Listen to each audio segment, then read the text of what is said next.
สำหรับกองผู้ซุ่มเปิดฝึกอบรมในมื้อนี้เนาะสำหรับส่วนตัวก็คือส่วนรวมแม่นขาดวางสูงอันใดอยากให้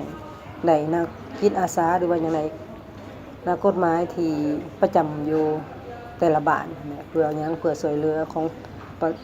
ชาชนของแต่ละบ้านหั้นเนาะอีกอย่างหนึ่งคันทางเทิงบางเทื่อเพิ่นขับเพิ่นค่ากับได้มอบให้บ้านก็มีความรู้สามารถปฏิบัติได้เองจ้ะสำหรับคาดวางที่ว่าจะสร้างจิตอาสาของแต่ละบ้านเนาะคาดวางเฮานี่ต่ำสุดกับอยากให้ได้3เลยเนาะหลายสุดก็ให้อยากให้หลายกว่านั้น เพื่อยังอยากให้มารับใช้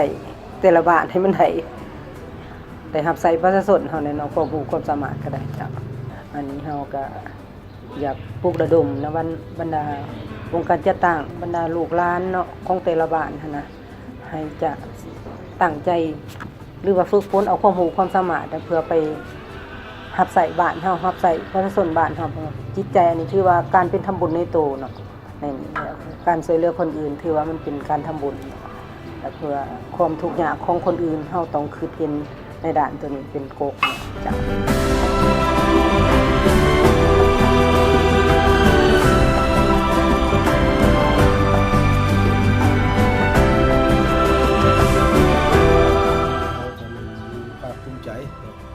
ดีใจที่มีคณะที่ปรึกษาด้านกฎหมายมาช่วยบ้านของเราโดยเฉพาะกำลังให้แก้ไขข้อขัดแย้งโดยเฉพาะกับความสงบนะถ้าว่าพวกเขาแก้ไขข้อขัดแย้งบ้านพวกเขามันจะมีความสงบอันที่หนึ่งอันที่สองมาเผยแพร่ทางด้านกฎหมายให้ประชาชนรับรู้กฎหมายมีกฎหมายครอบครัวกฎหมายอาญากฎหมายช่อโกงทรัพย์ต่างๆเขาจะได้เผยแพร่กฎหมายให้ประชาชนรู้เมื่อประชาชนรับรู้แล้วนับถือกฎหมายแล้วมันจะมีความสงบภายในบ้านของเขาอันนั้นเป็นข้อดีของด้านจิตอาสานี้เราภูมิใจแล้วถ้าเรามีคนทำมาช่วยเราอันนี้ข้าพเจ้าว่ามันมีความจะเป็นหลายย้อนว่าประชาชนเขานี่ยังบางคนก็แม่นยังบ่รู้กฎหมายส่วนหลายการเหตุการณ์ฆ่าการขายก็ยังรู้กฎหมายอย่างน้อยเนาะแต่ทีนั้นอยากให้บรรดาท่านลงมาเผยแพร่ทางด้านกฎหมายหลายเพื่อให้ประชาชนเขาเข้าใจเนาะตัวนี้ข้าพเจ้าก็มีความคาดหวัง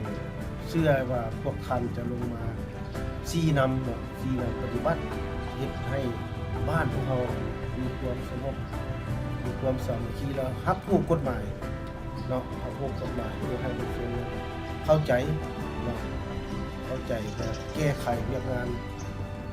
ยอดข้อแก้ไขหรือว่าเรื่องกฎหมายข้อต่างๆทัศนะส่วนตัว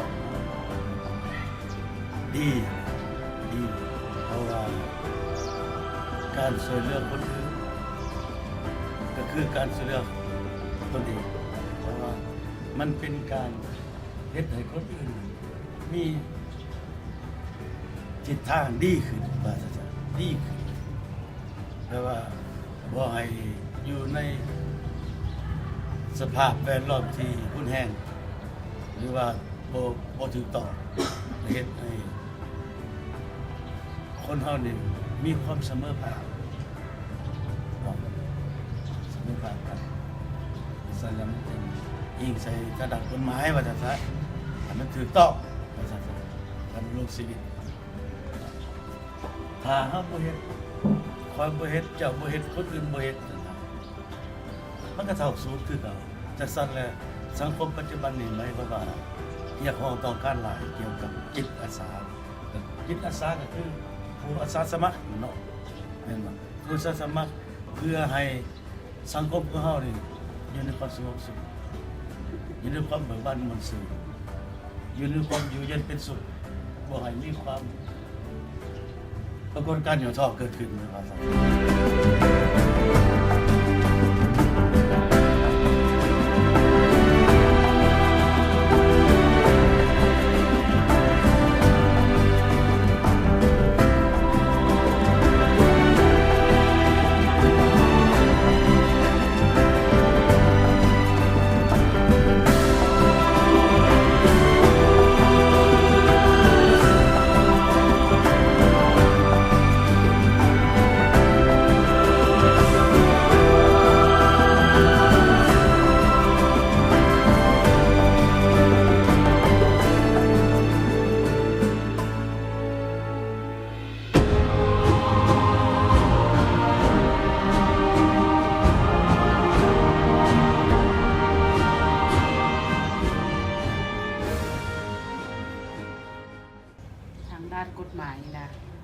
ก็ถือว่าเห็นดีนำมาแหละไปเนาะเพราะว่าบ้านเฮาแต่ละบ้านมันบ่คือกัน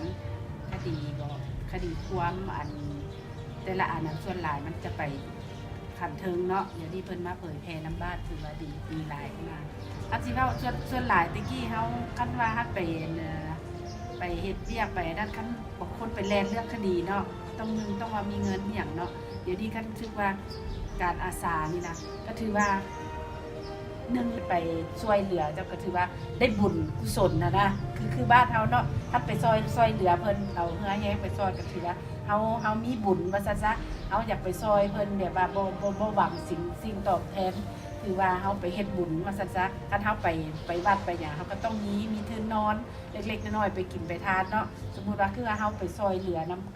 นำมานะคนที่ว่าบ่ด้อยโอกาสนะบ่มีความนั้นถือว่าเฮาก็ไปว่าเฮามีบุญมาซั่นซะอยากซอยเฮาอยากได้บุญบ่ไปว่าเฮามีบุญเฮาอยากได้บุญหั่นนะ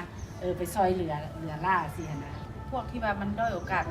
มันหลายนะเฮาก็อยากให้มีอะไรคาดหวังให้มันเจริญหั่นหลายไปบ้านเฮาน่ะที่ว่าแบบว่าคนที่ว่าบ่มีโอกาสที่ว่าสิได้ไปนั่นมันหลายเฮาเลยคาดหวังอยากให้มันเจริญคือบ้านเมืองเพิ่นนั่นแหละไปตัวนี้มันก็เป็นภาคภูมิใจของเราเนาะที่เราบ่ได้ให้เงินค่าจ้างบ่ได้เงินค่างานแต่เราไปช่วยเหลือผู้อื่นได้อันนี้ก็เป็นอันหนึงที่เราเฮ็ดบุญกุศลคือว่าเราเฮ็ดบุญกุศลเพื่อประโยชน์ส่วนรวมเพื่อประโยชน์ส่วนบุคคลช่วยเหลือบุคคลที่ตกทุกข์ได้ยากเนาะอันนี้มันก็เป็นอันหนึงที่เป็นบุญล้ำเลิศของเราเพราะว่าชาวนุ่มซุมื้อนี้ก็เจ้าเฮ็ดกันจุมชวนบางคนน่ะเฮียนขอโทษเนาะเฮียนหลายเนาะหาเวียกยากเนาะซุมื้อนี้เนาะเดี๋ยวนี้นี่เจ้าลงตัวจริงเลยคือไปเป็นอาสาสมัครซื่อๆนะไปนะก็ฮู้ผู้นั้นฮู้ผู้นี้เฮาทั้งที่ว่าเฮียนมาแล้วบ่ได้ใช้แล้วเฮามาเฮ็ดตามบัดนี้น่ะถือว่าดีคันเฮาว่ามีอันนั้นโครงการตัวนี้ขึ้นเนาะเพิ่นเว้าเนาะช่วยเหลือล่าสินะเองดีตัวคันว่าจังซั่นน่ะชาวนุ่มเพิ่นสิหาวหันแน่ คือเว้าหั่นแหละเฮาต้อง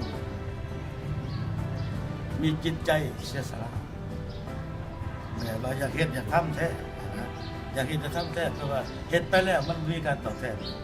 สิ่งที่ตอบแทนก็คือของมหาชนซื่อๆก็คือความเข้าใจความรู้รวมความเปิดเผยของประชาชนอย่างจ้าแจ้งบ่ได้ตอบแทนเรื่องเงินทางเงินคำเนี่ยที่เราเป็นคนประเสริฐคนหนึ่งอยู่ในสังคมถึงแม้ว่าเขาจะบ่ได้เงินได้คำเขาก็ยังมีความเสียสละเนาะเสียสละส่วนตัวเสียสละเวลาทุกอย่างไปซอยเพื่อให้คนอื่นมีความสุขเพื่อให้คนอื่นลุกพ้นความทุกข์ยากนั้นอันนี้มีเป็นเขาคิดว่าเป็นบุญประเสริฐที่สุดสำหรับเราเนาะ